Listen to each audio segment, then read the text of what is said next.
Hello friends, ಇವತ್ತು ಮನೆ ಮುಂದೆ ಪಾಟಲ್ಲಿ ಬೆಳೆದಿರುವಂಥ ಪ್ಲಾಂಟ್ಗಳಲ್ಲಿ ಹೇಗೆ ಚೆನ್ನಾಗಿ ನಾವು ಹೂಗಳನ್ನು ಪಡಿಬೋದು ಅನ್ನೋ ಟೆಕ್ನಿಕನ್ನು ಶೇರ್ ಮಾಡ್ತಾ ಇದ್ದೀನಿ. ಈಗ ಇಲ್ಲಿ ನೋಡ್ರಿ, ಮನೆಯಲ್ಲಿ ಸಾಕಷ್ಟು ಬಾಳೆಹಣ್ಣು ಇರ್ತಾವ, ತಿಂದು ಸಿಪ್ಪೆ ಎಸಿತಾ ಇರ್ತೀವಿ. ಅದನ್ನು ಎಸೆಯೋ ಬದಲಿ ಅದನ್ನೇ ಯಾವ ರೀತಿ ನಾವು ಯೂಸ್ ಮಾಡಿ ಸಾಕಷ್ಟು ಹೂಗಳನ್ನು ಪಡಿಬೋದು ಅನ್ನೋ ಟೆಕ್ನಿಕನ್ನು ಇಲ್ಲಿ ನಾನು ತೋರಿಸ್ತಾ ಇದ್ದೀನಿ. ಈಗ ನೋಡ್ತಾ ಇದ್ದೀರಲ್ಲ, ಬಾಳೆಹಣ್ಣಿನ ಸಿಪ್ಪೆ ಇದನ್ನು ತಗೊಂಡು ನಾನು ಒಂದು ಈ ಬಟ್ಲಲ್ಲಿ ಕಟ್ ಮಾಡ್ಕೊಳಕತ್ತಿದ್ದೀನಿ. ಇದನ್ನು ಸಣ್ಣ ಸಣ್ಣಾಗಿ ಕಟ್ ಮಾಡಿಕೊಂಡು ಇದರಲ್ಲಿ ನಾನು ನೀರು ಹಾಕಿ ಎತ್ತಿಟ್ಕೊಂಡಿದ್ದೀನಿ. ಮನೆಯೊಳಗಡೆ ಕೆಲವೊಂದು ಸತಿ ಬೇಡಾಗಿರೋ ಪ್ಲಾಸ್ಟಿಕ್ ಬಾಟಲ್ ಅಥವಾ ಪ್ಲಾಸ್ಟಿಕ್ ಡಬ್ಬ ಇರ್ತಾವಲ್ಲ, ಅದನ್ನು ಎಸೆಯೋ ಬದಲಿ ಅದರಲ್ಲೇ ನಾವು ಇದನ್ನು ಸ್ಟೋರ್ ಮಾಡ್ಬೋದು. ಈ ಬಾಳೆಹಣ್ಣಿನ ಸಿಪ್ಪೆ, ಕಟ್ ಮಾಡಿರೋ ಸಿಪ್ಪೆ ನೀರು ಏನೈತಲ್ಲ, ಇದನ್ನು ಈ ಬಾಕ್ಸಲ್ಲಿ ನಾನು ಈ ಪ್ಲಾಸ್ಟಿಕ್ ಡಬ್ಬದಲ್ಲಿ ರಿಪ್ಲೇಸ್ ಮಾಡಕತ್ತೀನಿ.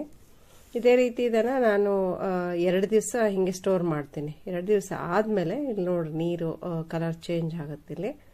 ಈ ಚೇಂಜ್ ಆದಮೇಲೆ ಮೇಲೆ ಸ್ವಲ್ಪ ಬುರುಗು ಬಂದಿರ್ತೈತಿ. ಇದಕ್ಕೆ ಈ ಸಿಪ್ಪೆನ ನಾನು ಚೆನ್ನಾಗಿ ಕೈಯಿಂದ ಕಿವುಚ್ಕೊಳಕತ್ತೀನಿ. ಪೂರ್ತಿ ಸಿಪ್ಪೆ ಎಲ್ಲ ಸಣ್ಣಾಗಿ ಅದರದ್ದು ರಸ ಬಂದಿರಬೇಕು. ಆ ರಸ ಎಲ್ಲ ನೀರಲ್ಲಿ ಬಿಡೋ ರೀತಿ ನಾನು ಇದನ್ನು ಪೂರ್ತಿಯಾಗಿ ಕೈಯಿಂದ ಮ್ಯಾಶ್ ಮಾಡ್ಕೊಳ್ತೀನಿ.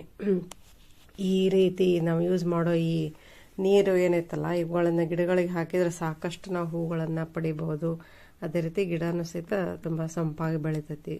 ಹೊರಗಡೆ ಮಾರ್ಕೆಟಿಂದ ನಾವು ಕೆಮಿಕಲ್ ಇರೋ ಗೊಬ್ಬರ ತೊಗೊಂಬಂದು ಹಾಕೋ ಬದಲಿ, ಮನೆಯೊಳಗಡೆ ಇರೋ ಈ ಹಣ್ಣಿನ ಸಿಪ್ಪೆನ ಬೀಸಾಕೋ ಬದಲಿ ಯಾವ ರೀತಿ ನಾವು ಈ ಕಸದಿಂದ ರಸನ ಮಾಡ್ಕೋಬಹುದು, ಅದೇ ರೀತಿ ನಾವು ಚೆನ್ನಾಗಿ ಹೂಗಳನ್ನು ಕಣ್ಮುಂದೆ ನೋಡ್ಬೋದು. ಮನೆ ಮುಂದ್ಗಡೆ ಹೂವು ಬಿಡ್ತಾ ಇದ್ರೆ ಕಣ್ಣಿಗೆ ನೋಡೋದೇ ಒಂದು ಇಂಪು.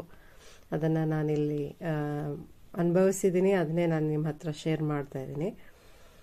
ಈಗ ಈ ಎಲ್ಲ ಕಿವುಚ್ಕೊಂಡಿರೋ ನೀರನ್ನು ನಾನೇನು ಮಾಡ್ತೀನಿ, ನಾನು ಈಗ ನಮ್ಮ ಮನೆ ಮುಂದೆ ಬೆಳೆದಿರೋ ಪ್ಲಾಂಟ್ಗಳಿಗೆ ಹಾಕಾಕತ್ತೀನಿ. ಇಲ್ಲಿ ಕೆಲವೊಂದಿಷ್ಟು ನನ್ನ ಹತ್ರ ಮಲ್ಲಿಗೆ ಇದಾವೆ, ಕೆಲವೊಂದು ಗೌರಿ ಹೂವಿನ ಗಿಡಗಳು, ಶಾವಂತಿಗೆ ಗಿಡಗಳು, ಕಣಗಿಲ ಹೂವು, ಈ ರೀತಿ ಇರೋ ಗಿಡಗಳಿಗೆ ನಾನು ಹಾಕ್ತೀನಿ.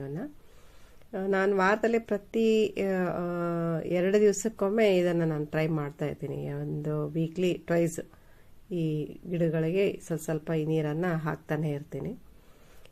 ಇದರಿಂದ ನೋಡಿ, ಇಲ್ಲಿ ಎಷ್ಟೊಂದು ನನಗೆ ಸಾಕಷ್ಟು ಹೂಗಳು ಚೆನ್ನಾಗಿ ಸಿಕ್ಕು. ಮಲ್ಲಿಗೆ ಹೂ ಸಿಕ್ತು, ಸೇವಂತಿಗೆನೂ ತುಂಬ ಚೆನ್ನಾಗಿ ಬಿಡ್ತಾ ಇದ್ದಾವೆ. ಅದೇ ರೀತಿ ಕಣಗಲದಲ್ಲಿ ಮುಂಚೆ ನನಗೆ 2-3 ಹೂ ಸಿಗ್ತಾ ಇತ್ತು, ಇವಾಗ ಗಿಡ ತುಂಬ ಹೂ ಸಿಗ್ತಾ ಇದ್ದಾವೆ. ಅದೇ ರೀತಿ ಮಲ್ಲಿಗೆನೂ ಕೂಡ ತುಂಬ ಚೆನ್ನಾಗೇ ಬೆಳೀತು. ಇದನ್ನು ನೋಡೋದೇ ಕಣ್ಣಿಗೆ ಒಂದು ಹಬ್ಬ. ಇದನ್ನು ನನಗಿಷ್ಟ ಆಯಿತು, ನಾನು ಟ್ರೈ ಮಾಡಿದೆ ಈ ಸಿಂಪಲ್ ಟೆಕ್ನಿಕನ್ನು.